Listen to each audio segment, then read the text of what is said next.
Alors, ils ont dit énormément de choses et je sais que parmi vous, il y a néanmoins aussi plein d'autres combats que vous pouvez incarner dans votre quotidien. Donc, moi, je souhaite vraiment qu'à chaque année, ces vœux permettent de donner la parole. On ne pourra jamais donner la parole à tout le monde, mais vraiment, je souhaite aussi que tout au long de l'année, quand je fais des pieds d'immeubles, ou dès que les beaux jours reprennent et que sur des prises de place, on peut faire des prises de parole en plein air, eh bien, l'ensemble de ces solidarités dans notre arrondissement puissent s'exprimer.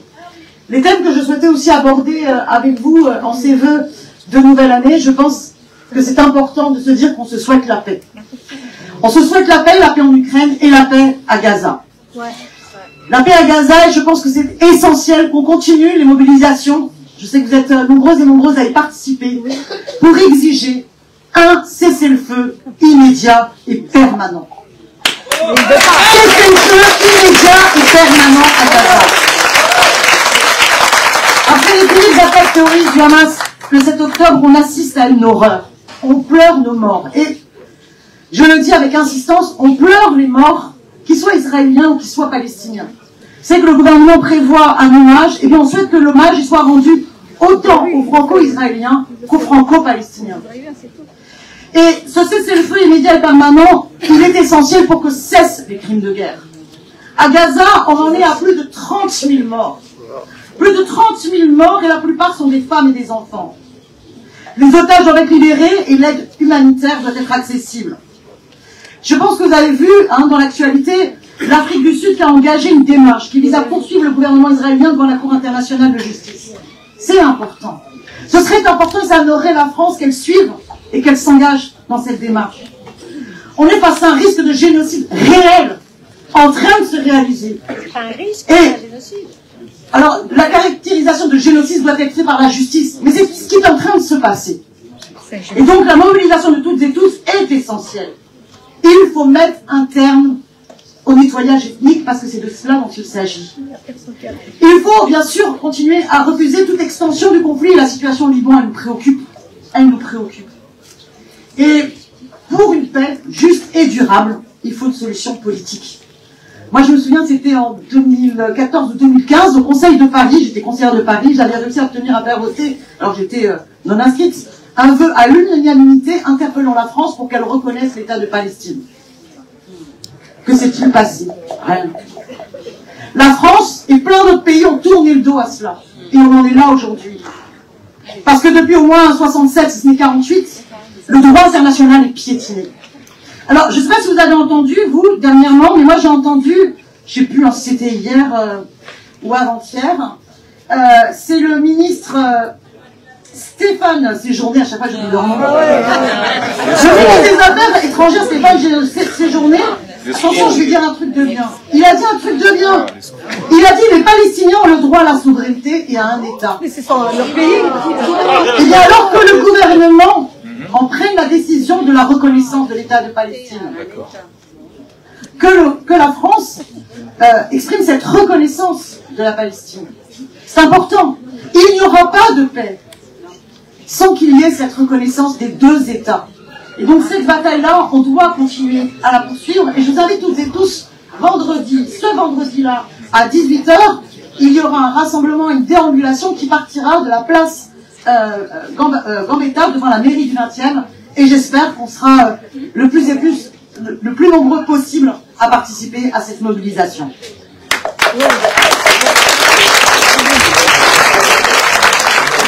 Alors on se souhaite une bonne année 2024.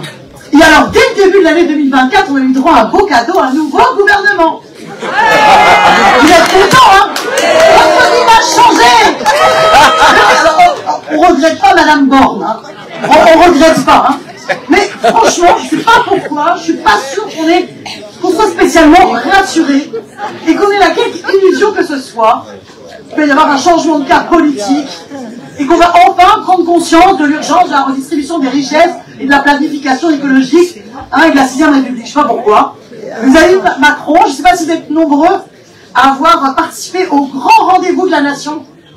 Non. Alors moi je croyais qu'ils faisaient une conférence de presse pour nous annoncer qu'il y aurait un grand rendez-vous de la nation. Mais en fait, le grand rendez-vous de la nation, c'était sa conférence de presse de 2h30. Et alors là, on a vraiment eu le roi des réacs. C'était le roi des réacs sur scène. 2h30. Ah oui, il était préparé, c'est normal. Et alors, il fait tous les rôles. Choisi le journaliste. Président de la République, il fait le Premier ministre, il fait aussi les ministres, il fait la totale. Voilà. Alors, il a nommé quand même un nouveau Premier ministre. Moi, j'ai tout le sentiment qu'il a pris son jumeau et il lui a donné le rôle de porte-parole. Hein. Voilà. Et alors, c'est quand même magnifique, hein. La Macronie oublie complètement comment ça fonctionne une démocratie. Parce que normalement, quand il y a un nouveau gouvernement, ils viennent à l'Assemblée nationale, et puis ils se soumettent au vote de conscience. C'est important, hein. Parce que ça veut dire qu'on sait qui est dans la majorité, qui est dans la minorité. Parce que c'est une tradition républicaine. Pour vérifier. Respect du Parlement. Là, non. Vote de confiance? Non. Parce qu'ils savent qu'ils ne sont pas majoritaires. Hein. Alors nous, on continuera, les insoumis, parce qu'on est un jour insoumis toujours, on va recommencer. Eh bien, puisque c'est comme ça, vote de défiance, motion de censure. Il faut qu'ils rendent des comptes. Il faut qu'ils rendent des comptes, et là, on voit plus que jamais à quel point nous avons besoin d'une 6e République et d'une Assemblée constituante. Parce que cette concentration du pouvoir fait qu'ils se croient en toute irresponsabilité. Et c'est ce qui leur permet de faire la politique pour les uns, hein, pour la minorité, pour les riches. Alors en même temps, ce qui est magnifique avec ce gouvernement, c'est que dès le début du nouveau gouvernement, il y en a une, moi je l'adore, Amélie Oudéa Castéra. Elle, il faut qu'il la garde. Hein. Bon, je vous rassure, on demande sa démission. Mais s'il la garde, elle, c'est même pas toutes les semaines, c'est quasiment tous les jours qu'elle nous sort un nouveau scandale et qui montre à quel point c'est un gouvernement du séparatisme des riches. Parce que c'est vraiment ça son fonctionnement. Donc non seulement elle ment hein, sur son enfant dans l'école Stanislas, mais en plus tous les jours on découvre. On découvre qu'en fait c'était pas pour l'absentisme, pour les problèmes de non-remplacement d'enseignants, parce qu'il n'y a pas d'enseignants absents dans les écoles du 6e. Par contre, dans les écoles du 20e, dans les écoles du 20e, ça oui, des problèmes de non-remplacement et d'insuffisance d'effectifs enseignants, ça on le sait, c'est tous les jours, toutes les semaines que les parents le subissent. Elle ne l'a pas subi. Mais alors voilà, donc l'école Stanislas, hein, un territoire perdu de la République, il faut le savoir, où l'homophobie est autorisée, où on peut mépriser la laïcité. On se rend compte d'ailleurs aujourd'hui qu'elle a fait le choix. Dans cette école, il y avait un choix. Soit vous mettez votre enfant en classe mixte, soit en non-mixité. Elle a fait le choix de la non-mixité. Alors on a réinterpellé le gouvernement en disant quand même, c'est dingue. En plus on apprend dans cette école Stanislas, il y a eu des magouilles sur Parcoursup pour contourner la règle commune. Hein. Enfin, en tout cas, la ministre a manipulé pour son fils. Est-ce que le gouvernement va enfin faire la rupture du contrat d'association entre cette école et l'État, vu ces manquements à la règle républicaine? Je suis pas sûr. Parce que vous en pensez, mais voilà. Mais là, on a vraiment une bataille à mener, à la fois contre le 2 poids 2 mesures, hein, parce qu'ils ne s'attaquent pas de la même manière à ces écoles-là qu'à d'autres, et puis pour exiger que l'argent public aille à l'école publique. L'argent public à l'école publique, la bonne école pour toutes et tous, une égalité des droits et d'émancipation. Alors, ils ne cessent de casser nos services publics. Je vais devoir faire plus court parce que je vois que le temps presse, mais dans le 20e, la question de la santé, entre ce que nos amis nous ont raconté sur les centres de santé, mais je ne peux pas aussi parler devant vous sans parler aussi de la bataille permanente à l'hôpital Tenon pour les moyens. Fin décembre, ils étaient encore en grève pour le service de réanimation. C'est vital, hein, c'est nos vies qui en dépendent. Et vous avez vu les annonces du gouvernement. Ça a été quoi? Ça a été d'augmenter par 2 la franchise médicale. C'est une honte. C'est une honte. D'ailleurs, tout augmente sauf les salaires. Vous avez vu les bonnes annonces de la rentrée? Alors, la rentrée, quand même. Quand même, vous avez vu que quand même Bruno Le Maire a dit il y a un ralentissement de l'inflation. Ce qu'il oublie de dire, c'est qu'un ralentissement de l'inflation, ça ne veut pas dire que les prix vont baisser, hein. C'est que ça augmente un peu moins vite. Alors voilà, j'y tiens parfois leurs promesses. Parce qu'il y avait une promesse qui était de dire non, sur l'électricité, les prix de l'électricité, ils ne vont pas augmenter de plus de 10%. Ouais, mais là, ça va augmenter. Eh bien, c'est vrai, ça n'augmentera pas de plus de 10%, mais de 9,8%.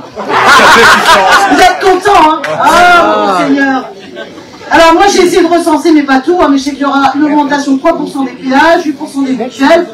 On avait eu 3,5% sur le loyer la première année, 3,5% sur la deuxième année, donc on en est à plus de 16%. 21% d'augmentation de l'alimentation, enfin tout augmente sauf les salaires, parce que ça ils n'ont pas décidé de l'augmenter. Alors pendant ce temps-là, vous avez vu la mobilisation des agriculteurs. Moi elle me touche, parce que les agriculteurs, ils se mobilisent pour être rémunérés dignement, pour bien vivre, nourrir et pas mourir.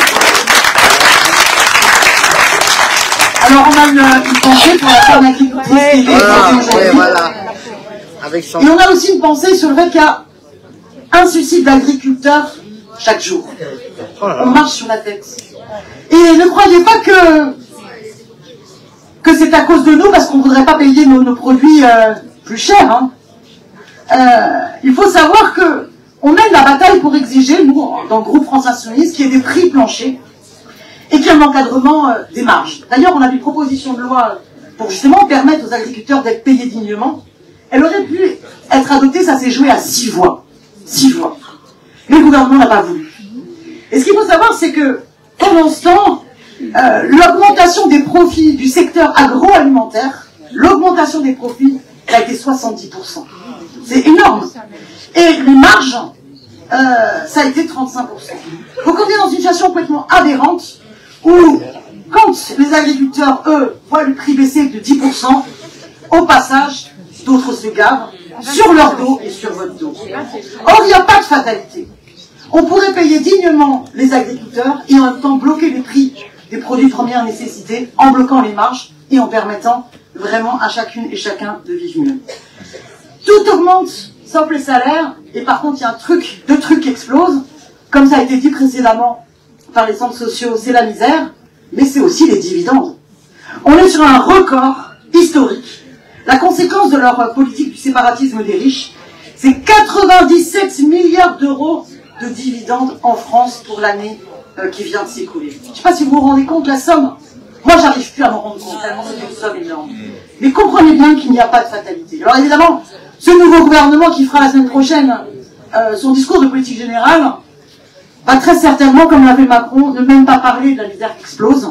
Alors on sait qu'il y a un Français sur 3 qui renonce à un repas par jour, et je sais que parmi vous, il y en a beaucoup. La problématique du sans-abrisme, 330 personnes sont sans domicile fixe cette année, et c'était 142 000 en 2015, c'est-à-dire que entre 2015 et aujourd'hui, ça s'est multiplié par 2. Une situation catastrophique et on n'a toujours pas de ministre du logement. La question du logement à Paris, on voit. Moi, 99% de mes rendez-vous, quand vous venez me voir en circonscription, c'est la problématique du logement. C'est la problématique du logement. Je veux d'ailleurs faire une petite parenthèse et vous le dire. À chaque fois que vous viendrez me voir et que vous me racontez votre histoire, à chaque fois, je ferai la même chose. J'écouterai. Je ferai les courriers. Et j'essaierai d'être la plus convaincante dans les courriers. Mais comme vous le savez, je suis députée. Et c'est pas à l'Assemblée nationale que la question de votre logement particulier se décide. C'est les commissions d'attribution de logements sociaux qui dépendent de la mairie. Par contre, ce qui décide à l'Assemblée nationale, c'est quelle politique on met en place sur le logement social. Et qu'on continuera à se battre pour cela. Alors évidemment, quand vous venez avec cette demande, c'est parfois très frustrant. Vous avez été nombreux dès le début, ce soir, à venir me parler de votre situation personnelle. Et c'est normal. Et je sais qu'en plus, il vous en coûte. C'est insupportable de devoir raconter sa vie pour avoir accès à quelque chose qui devrait être un droit. Un logement ou un loyer décent, qui fasse que le taux d'effort ne soit pas plus de 30%. Ça doit être un bien commun et non pas un produit sur l'état des marchés de la spéculation. Mais, je vais vous le dire, je continuerai quand vous viendrez me voir à faire ces courriers. Mais moi, ces courriers, j'y crois pas. Je sais que parfois ça marche. Bon. Moi, ce que je crois plus, c'est que si on arrive à lutter, ensemble, collectivement, il faudrait qu'on arrive ensemble à mobiliser bien plus sur ces problématiques du logement. C'est pas normal, face à la crise énorme du logement, qu'en France, il n'y ait pas de mobilisation forte sur le logement. Parce qu'on sait que ça a des causes. Quand vous avez autant de logements vides, de logements vacants, quand vous avez autant de spéculation et les Airbnb, j'en passe, des loyers qui explosent, eh bien, on ne s'en sort pas. Une autre politique pourrait permettre de garantir ce droit au logement. Donc, il faut qu'on se mobilise ensemble à ce sujet. Et puis, une fois qu'on a un logement, hein, je sais pour voir quelques locataires et quelques représentants d'associations de locataires, eh ben, la lutte continue, hein, parce que quand on est dans le logement social, je sais pas s'il y en a ici, hein, eh bien, c'est pas pour ça que les problèmes sont résolus. Parce que alors, les moisissures, hein, les projets de réhabilitation qui se font sans demander notre avis, Les augmentations de loyer contre lesquelles la ville ne se bat pas, au contraire, et qu'elle accompagne. Des batailles, il y en a. Et il y en a eu dans le 20e. Contre l'augmentation des charges et les problèmes aussi des souris, des rats, des cafards, des punaises de lit. Ces luttes-là, on peut continuer à les mener ensemble. On avait fait l'an dernier une mobilisation, on était plus de 300 pour la mairie du 20e. C'est pas rien, hein. Et on peut être bien plus nombreux. Et je sais qu'il y a aussi des luttes locales, quartier par quartier, qui ont réussi à faire avancer les choses, et je serai pour cela toujours à vos côtés. Alors, pendant ce temps, vous avez vu, hein, il y avait même sur la question du logement sur les bénévoles, il va y avoir 300 000 volontaires pour les Jeux Olympiques, et ils s'en va préoccuper de comment on allait les loger. Ah oui, alors le gouvernement il a dit, bah, ils vont trouver dans leurs relations. Voilà. ah bon? Et voilà la façon dont ils prévoient les choses. De toute façon, ce sera les Jeux Olympiques des riches. Je ne sais pas si parmi vous, il y en a pour regarder le prix des places. C'est hors de prix. Alors, toute cette politique du séparatisme des riches, elle est forcément impopulaire. Et donc, comment est-ce qu'il fait ce gouvernement? Eh bien, il cherche à nous diviser. C'est pas un hasard si l'année dernière, après la réforme des retraites, ils ont décidé d'enclencher la loi immigration. C'est vraiment la loi pour nous diviser. Pour casser les consciences de classe, pour casser les consciences républicaines. Alors, l'heure tourne, je ne vais pas vous raconter tout ce qu'il y a dans cette loi, et en plus, vous le savez. Mais je pense qu'il faut continuer sans relâche. À dire que dans le 20e, nous, on en sait quelque chose. On a plus de 119 nationalités. On sait que c'est une richesse, et on est fiers de cela. Et pour nous, il n'y a pas de problème d'immigration, non. Il y a un problème qu'il y a des riches qui se gavent, et qu'il faudrait distribuer les richesses. Mais il n'y a pas de problème d'immigration. Et je pense que le 20e, il est fort de son antiracisme, de son engagement à lutter aussi contre l'antisémitisme, et à se battre pour l'égalité des droits. Et on ne doit pas accepter cette loi d'immigration. C'est une loi d'extrême droite, imposée par les lois d'extrême droite. Dernière petite chose, non pas dernière petite chose, moi je me dépêche quand même. Ce gouvernement il est aussi sacrément sexiste. Non mais vous avez vu, mesdames? Oui, oui. Mesdames, est-ce que vous avez prévu de réarmer vos utérus? La demande du président de la République, le réarmement de la natalité. Le réarmement, je n'en reviens pas. Et c'est quand même assez inouï, parce que finalement on sent un Macron qui n'hésite pas là à reprendre, y compris un peu des termes hein, de quelqu'un comme Viktor Orban, hein, ce dirigeant de l'extrême droite de la Hongrie. Il faut savoir que là-bas, les femmes qui veulent avorter, on leur fait écouter le cœur du fœtus. Vous imaginez la violence que c'est? D'ailleurs, Macron n'a pas eu un mot sur l'IVG. Et je voudrais vous dire que demain, il va y avoir une belle et grande journée. Oui, demain, c'est un jour très important, puisque demain, à l'Assemblée nationale, on va voter la proposition de loi constitutionnelle, le projet de loi constitutionnelle pour inscrire le droit à l'avortement, la liberté de l'IVG dans la Constitution. Et ça, c'est pas bien, parce que c'était une bataille qu'avait menée la France Insoumise. On avait fait une proposition de loi, elle avait été adoptée. Après, on sentait qu'ils essayaient de la mettre un petit peu à la poubelle, et puis là, enfin, ça va avoir lieu. Alors, c'est pas complètement les termes qu'on aurait souhaité, hein, ça parle notamment de la liberté de l'IVG, on préférait le droit à l'avortement. Le droit à l'IVG, c'est pas exactement la même notion, mais néanmoins, c'est important. Alors, vous avez entendu hein, le président du Sénat estime que c'est pas nécessaire. Voilà, il estime que c'est pas nécessaire, parce que tout va bien. Ben non, tout va pas bien. Le droit à l'avortement, il est d'abord menacé concrètement quand on ferme des maternités et qu'on casse l'hôpital public. Eh bien, l'accès à la possibilité de faire une IVG sur l'ensemble du territoire de la République, aujourd'hui, n'est pas totalement garanti, loin de là. Et puis, c'est bien parce qu'il y a encore un consensus en France sur la question du droit à l'IVG qu'il faut l'inscrire dans la Constitution. Parce que le nombre de pays en Europe et ailleurs dans le monde, ça commence à être mis en cause. Demain, il y aura une grève générale en Argentine contre l'extrême droite qui a pris le pouvoir. La première mesure de l'extrême droite, c'est quoi? C'est de remettre en cause le droit à l'avortement des femmes. Alors vraiment, cette bataille-là, demain, je pense que ce sera une journée importante. Mais surtout, le gouvernement, lui, ce qui ne parle pas, c'est de la question de la mortalité infantile, qui prenne ses responsabilités. Moi, j'ai découvert ces chiffres. Il y a 2700 morts d'enfants avant leur 1 an. Et il y a une étude qui a été faite et qui montre qu'on aurait pu sauver au moins 700 enfants, on aurait pu éviter leur décès si on avait mis plus de moyens en néonat dans les hôpitaux. Vous vous rendez compte? Alors voilà, j'arrive à la fin sur ce gros pavé. Je ne vais pas vous le lire, hein, vous imaginez. Alors, je vous résume. Non. Je voulais quand même dire un mot sur ce qui a occupé au moins presque 6 mois de mon année précédente. En tant que député, j'étais rapporteur de la commission d'enquête sur les Uberfiles, c'est-à-dire ce scandale qui a été révélé par un consortium de journalistes et qui montre à quel point les plateformes type Uber se sont installées en France dans la totale illégalité et qu'il y avait un ministre de l'économie qui les a hyper aidés, c'est Emmanuel Macron.